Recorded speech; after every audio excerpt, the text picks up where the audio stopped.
Hey guys, welcome to the Liberal Hive Mind, a channel solely focused on exposing the abundant hypocrisy of the left. This is exactly what we mean when we say that the media is completely out of touch, totally biased, and especially totally elitist. Well, what exactly am I referring to? Well, it has something to do with Mayor Ted Wheeler, Time Magazine, and the city of Portland. Of course, infamous Portland, Oregon. Democrat clown Mayor Ted Wheeler just the other day put out on his Twitter timeline announcing that the city of Portland has been named by Time Magazine as one of the world's greatest places. Now, obviously, you can sense the irony without any explanation, really, but I want to do what we often do on this YouTube channel: juxtaposition, contrast. Let's do a little bit of a comparison between what the media elites are saying in comparison to, of course, their kryptonite, and that's reality, what real, everyday citizens in the city of Portland have to deal with and endure, and everything else in the Antifa cesspool known as Portland, Oregon. Man, do I have some stuff to show you guys. We got a lot to get into, so let's roll the tape. Alright friends, so first off, if you thought it was a joke, well, definitely wasn't. Mayor Ted Wheeler writes on Twitter, "Portland has earned a spot on Time's list of the world's greatest places, and I couldn't agree more." Here's the original tweet from Time Magazine. "Find out why Portland is one of the world's greatest places of 2022. Here's what they write. Portland continues to expand on its commitment to planet Earth with new infrastructure for bikers and walkers. The Earl Blumenauer bicycle and pedestrian bridge opens July 31st and will connect the Central, East Side, and Lloyd neighborhoods. The new earthquake-resilient Ned Flanders Crossing pedestrian bridge, The Simpsons creator Matt Groening was raised in Portland, connects the Northwest and Pearl districts. Antilicum Crossing carries trains, buses, streetcars, cyclists, and pedestrians over the Willamette River." They then go on to say that there's a couple nice new hotels. But really, when I think of Portland and I think of hotels, the only thing that comes to mind is a group of Antifa militants chasing down and attacking Andy Ngo, forcing him to find refuge in a hotel while calling the police and trying to protect his life against a roaming band of black-clad criminals, terrorists, that roam the streets of Portland. And the last thing that Times writes is that the Portland PDX airport is being renovated. Well, there it is, folks. All you need to be one of the greatest places on earth is to build a couple bridges, have a couple hotels, and renovate your airport. Of course, the reality of this is left-wing, elitist, mainstream journalists colluding with Democrats to do what they do best, run some sort of marketing campaign to turn Portland, Oregon's image around. The same kind of campaign that we're seeing with Governor Gavin Newsom in the state of California. But this whole thing was so clearly forced and so clearly disingenuous that Time Magazine, while going through a massive list of things that we could write about Portland that are just incredible, they chose the expansion of their airport and 2 bridges.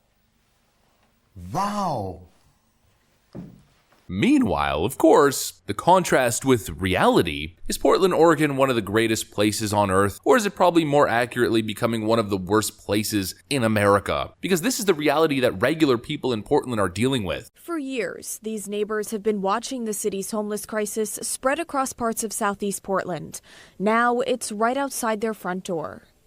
I want to cry. I just want my house back. Christina Hartnett lives on 80th and Powell, where a majority of the campers stay. My lawn is now becoming a public bathroom. She fears leaving her house just to go to work. And it is scary when you have grown men meth raging in your driveway. The last thing I feel safe doing is going out and saying, "Hey, can you please move so I can go to work?" Calling the police and city is an everyday chore with little reward. So far, no one has come to help us. Central City Concern Clean Start crews assessed this site Thursday. It was one of about 1,900 other campsites reported just this week. In the past 10 days, they found 272 encampments that pose a greater health and safety risk, which is why they haven't removed the camps in this neighborhood. But just getting the city to come out and assess it has been a full-time job. I have to report from like four different bureaus, and then I have to report that report to a report, and then I have to report that report to a second report, and it's the only way to get any kind of traction. My lawn is now becoming a public bathroom. Wow.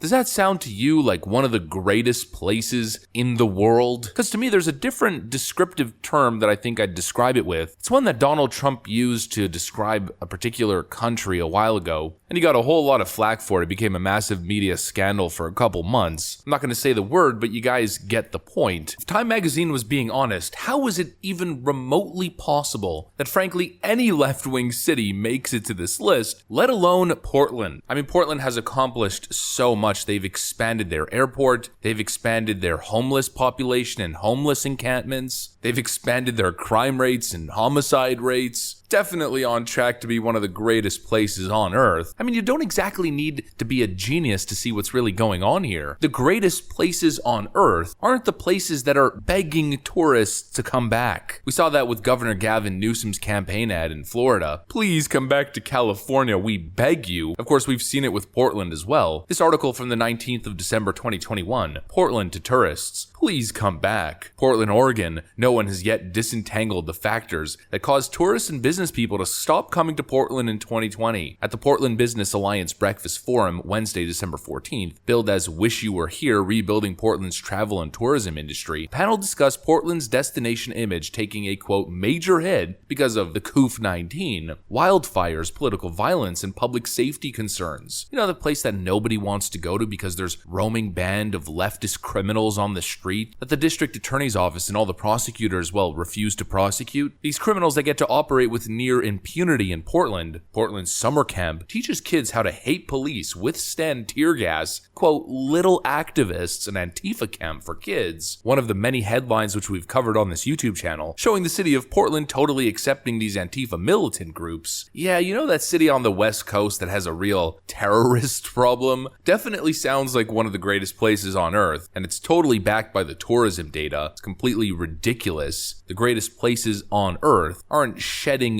businesses at an astonishing rate as companies are just getting out of Dodge. You know, it's not exactly a coincidence that Walgreens and Starbucks and all these other companies that we've covered who are shutting down locations or moving their headquarters are all leaving places like New York, Chicago, California, and Portland, Oregon, and moving to red states. It's not a coincidence that that's happening near unanimously. Actually, Kevin O'Leary just released this YouTube short right over here. I love to visit California, but I wouldn't invest a dime there. That place is a disaster. I mean, my goodness.